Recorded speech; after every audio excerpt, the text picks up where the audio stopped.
Saya sangat yakin rekan-rekan semua yang ada di sini ya, bisa melakukan pekerjaannya dengan baik. Dan dalam konteks sambutan ini saya sedikit masih sesuatu gitu ya, yang pernah saya juga sampaikan di YouTube saya gitu ya.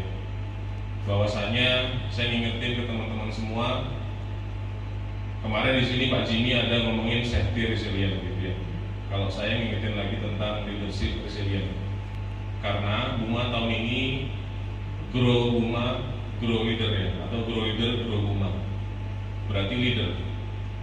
Resilient leadership, saya pernah ngomong bahwa contohnya adalah seperti telur ayam saja. Ya, bayangkan baik-baik, resapi baik-baik. Kalau telur ayam itu dapat pressure dari luar, ya, entah itu sendoknya Mbak Karisma atau Lia, gitu ya, ujungnya jadi apa telur itu? Teman-teman sering request kan? Telur ceplok, telur dadar gitu, enak nggak? nah, Enak. Itu karena ada pukulan sendok ataupun sutil dari Mbak Karisma atau Lia gitu yang ada di sini. Tapi sebentar doang enak ya, mesti hilang. Tapi kalau telur itu bisa pecah atau retak dari dalam, gitu ya, ujungnya akan menjadi sebuah ayam yang akan berkembang biak sampai dengan ajalnya nanti. Itu kata-kata sederhana yang pernah saya sampaikan di Point Meeting, saya juga sempat rekam di YouTube saya gitu ya. Dan saya juga dapat dari orang lain juga. Kenapa saya ulang-ulang? Karena itu bagus. Poinnya adalah bagaimana caranya kita itu bisa ada dari dalam keluar. Nah, kalau kita refleksikan di pekerjaan kita, ya, kita tidak perlu mendapat pressure dari atasan, tidak perlu mendapat pressure dari owner, baru kita berbenah. Itu nggak perlu. Sebentar doang puas owner, oh udah comply. Sebentar doang udah close, udah comply. Tapi besok terulang lagi. Namun, saya sering ngomong ke teman-teman, cek bisnis proses kalian, teman-teman semua. Kalau ada yang nggak bener, benerin sendiri dari dalam tanpa disuruh siapapun, tetapi dari tanggung jawab masing-masing. Terus begitu. Lama-lama kita akan terbiasa menjadi seorang leader yang tangguh atau resilient. Kira-kira begitu analogi yang mau saya sampaikan di sini. Ini sudah berulang kali. Tugas saya adalah menghimbau, tugas saya mengingatkan, tugas saya mengasih wejangan. Berhasil tidaknya teman-teman melakukan itu, saya kembalikan ke teman-teman. Karena sebuah perubahan itu bukan lagi-lagi bukan karena dari luar. Kalau gerakan hati kita tidak mau berubah, ya kita akan begini terus.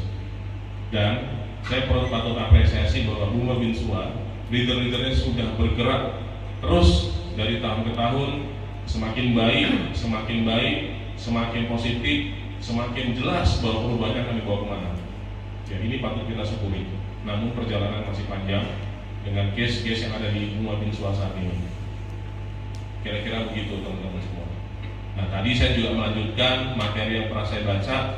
Ya, setelah tadi ngomongin inside to out gitu ya, jangan jadi telur ceplok, harus jadi orang yang dari dalam bilang berubah, harus menjalankan tanpa ada disuruh, tanpa ada tekanan.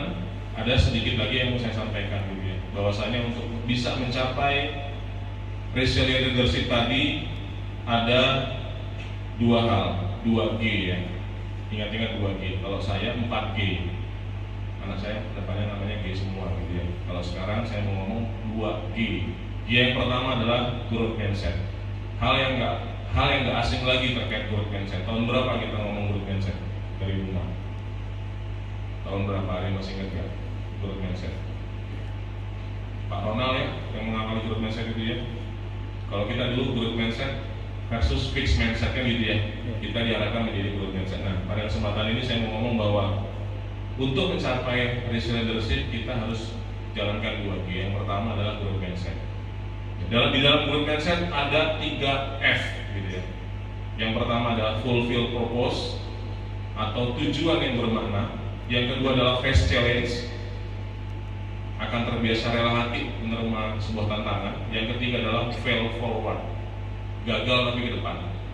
Ya, 3 hal ini saya mau ngomong sedikit saja. Kalau kita sudah growth mindset, kalau kita sudah terbiasa berubah dari dalam, kita pasti akan punya tujuan bermakna kenapa kita rubah. Contoh, saya nggak pengen loss no operator. Apa yang harus saya benahi? Absensi. Apa yang harus saya benahi? Ya, be avenger. Apa yang harus saya benahi? Saya harus kunjungi orang-orang yang nggak mau kerja. Saya harus kawal yang mau kerja. Itu punya tujuan yang bermakna. Ya. Kemudian dan tujuan bermakna tadi tanpa ragu, nggak tanpa ragu bakal susah, bakal sulit nggak. Tapi tujuan bermaknanya adalah saya pengen nggak ada delay, nggak ada standby di lapangan dengan cara pengurus otak. Itu contohnya. Yang kedua, face challenge ya. Ya. Challenge itu tantangan gitu ya. Sehingga kalau kita sudah terbiasa juga dengan growth mindset, hati kita tuh selalu ingin menerima tantangan. Ada masalah, ini tantangan saya. Ini ada masalah, tantangan saya. Akan terbiasa terus menerus sehingga disitulah muncul peluang perbaikan. F yang ketiga, fail forward. Kalau kita gagal, jatuhnya ke depan. Contoh kecil begini, kalau kita latihan golf, kalau kita guyonan ya, kita mukul golf, ada yang sampai 250 meter, ada yang 200, ada yang 100, ada juga yang 1 meter, tapi ke depan. Candaannya adalah nggak apa-apa Pak. Kalau bola masih ke depan, berarti tandanya masih bisa belajar golf. Tapi kalau bola sudah ke belakang, taruh aja stick golf. Artinya, walaupun maju satu langkah, walaupun maju 10 meter, walaupun maju 100 meter, tandanya kita, walaupun belum sampai ke tempat tujuan, kita sudah, walaupun gagal tapi ke depan. Kira-kira begitu. Ya. Sehingga kita fokus gimana caranya bisa melakukan. Jangan fokus nanti kalau nanti gimana. Bukan, ya, tapi fokus gimana caranya ke depan. Kemudian G yang kedua adalah gratitude atau rasa bersyukur. Ini adalah emosi manusia yang paling positif, bersyukur. Ya, melatih diri mampu menerima kondisi terburuk. Dan orang yang mampu berpikir jernih ataupun bersyukur adalah orang yang akan mampu melihat situasi dengan jernih. Sekusut apapun masalah kita, seruat apapun masalah binsuat, ya, kalau kita tetap bersyukur dan berfokus, kita akan tahu benang merahnya yang mana. Dan kalau sudah tahu benang merah yang mana, kita bakal bisa memperbaikinya dengan tepat. Kira-kira begitu bahasanya. Fokus mana yang bisa kita pegang, ya. Berfokus mana yang bisa kita pegang, mana yang bisa nggak kita pegang. Daripada pusing dua-duanya, pilih salah satu. Fokus yang bisa kita pegang, yang kita kerjakan. Nggak usah ngebayangin yang ini, yang itu, harus begini, tapi susah nggak? Fokus, kita bisa ngapain? Kita punya alat apa, itu yang kita lakukan.